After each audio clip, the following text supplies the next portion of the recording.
আমি একটা কমার্শিয়াল ফিল্মে অভিনয় করেছিলাম। সেটার নাম ছিল দিল।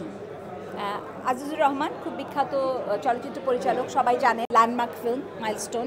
আজিজ ভাই একটা ছবি বানাচ্ছিলেন দিল, তো ওইটাতে কমার্শিয়াল ফিল্মে আমার অভিষেক ঘটলো। শাবনাজ, নাইম, শবনম আপা আর আমি। দিল হয়ে যাওয়ার পর সবার খুব আগ্রহ যে আমি যেন ফিল্মে নিয়মিত হই অভিনয়ে। তো আমি তো সিনেমায় নিয়মিত কীভাবে হব? আমি না পারি ফাইটিং, না পারি ডান্স, হ্যাঁ আমার সম্বল তো আমার থিয়েটারের অভিনয়। তো আমি অনেক মানে অস্বস্তিতে ছিলাম, আমার মনে হচ্ছিল আমি আসলে পারবো না, মানে ওইটা সম্ভবত আমার জায়গা না। তো সেই জন্য আমি আসলে পিছু হটে চলে আসি। আমি আর মানে কমার্শিয়াল ফিল্মে আমি আর অ্যাক্টিং করি, কারণ আমার মনে হচ্ছে কমার্শিয়াল ফিল্মে অ্যাক্টিং করার মতো ওই এলিমেন্টস আমার মধ্যে নাই আসলে। তখন এটা একটা মজার ঘটনা। মোহাম্মদ হোসেন সনি সিনেমা হলটা যাওয়ার ছিল। তো মোহাম্মদ হোসেন উনি তো প্রযোজক, পরিবেশক সব কিছু ছিলেন, ডিরেক্টরও ছিলেন। তো উনি একটা সিনেমা করেছিলেন, ওটার নাম সম্ভবত জনম জনম, যেখানে দ্বিতীয়াপা এবং শাবনাজ দুজনে কাজ করেছিলেন। হোসেন আমাকে এসে বললেন যে ভাই তুমি তো অভিনয় করবে না বলছো। আমলাম জি।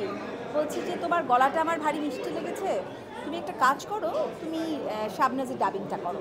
তো আমি বললাম, আমি বললো যে হ্যাঁ আমার ধারণা তোমার ডাবিংটা শাবনাজের গলা, মানে শাবনাজের অ্যাক্টিংকে আরও বেশি আর কি মানে কমপ্লিমেন্ট করবে আর কি। তো আমার না সবসময় নিজের কণ্ঠস্বর নিয়ে অত কনফিডেন্স ছিল না আসলে। তো আমি মনে হোসেন ভাইয়ের উৎসাহী মূলত আসলে শাবনাজের একটা ডাবিং করলাম। সামহাও ওর চেহারা আর আমার গলা খুব মিলে গেল, এবং তারপরে দেখা গেল যে একটা লম্বা সময় কতটা ছবিতে আমি ডাবিং করছি শাবনাজ আমি ঠিক বলতে পারবো না।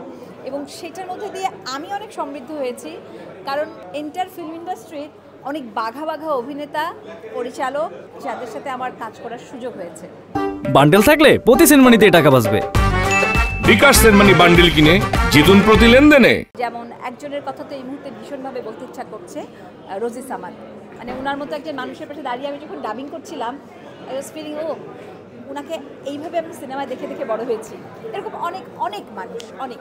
শহীদুল ইসলাম খোকন, উনি যে নতুন সব মানে নায়িকাদেরকে নিয়ে কাজ করতেন, ওদের ডাবিংগুলো করে দিতাম। বা কলকাতা থেকে যখন ইন্দ্রাণী হালদার বা ঋতুপর্ণারা কাজ করতে আসতেন, ওদেরটা করে দিতাম। তারপর পপির শুরুর দিকের ছবিতে ডাবিং করেছি। একটা খুব মজার ঘটনা আছে, সেটা হচ্ছে যে যেবার চিত্রা নদীর পাড়ে মানে পুরস্কার পেল, সে একই সাথে ম্যাডাম ফুলিও পুরস্কার পেল।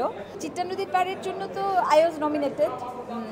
তো যাই হোক, তো ওইটাতে তো মানে পুরস্কারটা পেল শিমলা ম্যাডাম ফুলির জন্য। তো মজার ব্যাপার হচ্ছে কি যে ম্যাডাম ফুলির ডাবিংটাও আমার করা ছিল। আমার গ্রামের বাড়ি সিরাজগঞ্জ না, মানে গ্রামের বাড়ি বলতে বা দেশের বাড়ি বলতে যেটা বুঝায় ওটা খুলনা, কিন্তু আমি বড় হয়েছি আসলে সিরাজগঞ্জে। মানে সিরাজগঞ্জে আমার একদম আমার প্রথম স্মৃতি, সেখান থেকে ক্লাস 5 পর্যন্ত সিরাজগঞ্জে কেটেছে আমার। জাহিদ আর আমি ছোটোবেলায় সিরাজগঞ্জে একই সময় একই স্কুলে একই ক্লাসে পড়তাম, কিন্তু তখন কেউ কাউকে চিনতাম না। কবে এসে মনে হলো যে বড় হয়ে আমরা যখন মিলিয়েছি, কারণ আমরা তো সমবয়সী, যখন আমরা একসাথে অভিনয় করতাম টেলিভিশনে, তখন গল্প করতে করতে সিরাজগঞ্জে গল্প করতে করতে আমরা মিলিয়ে দেখেছি আরে আমরা একই স্কুলে একই সময় ছিলাম ছোটোবেলায়। ক্লাস 1-2 হবে বোধ হয়। হৈমবালাতেই জাহিদ আমার সাথে পড়েছে। অ্যাকচুয়ালি হৈমবালা মেয়েদের স্কুল, কিন্তু ছোটোবেলা ছেলেরাও পড়তো।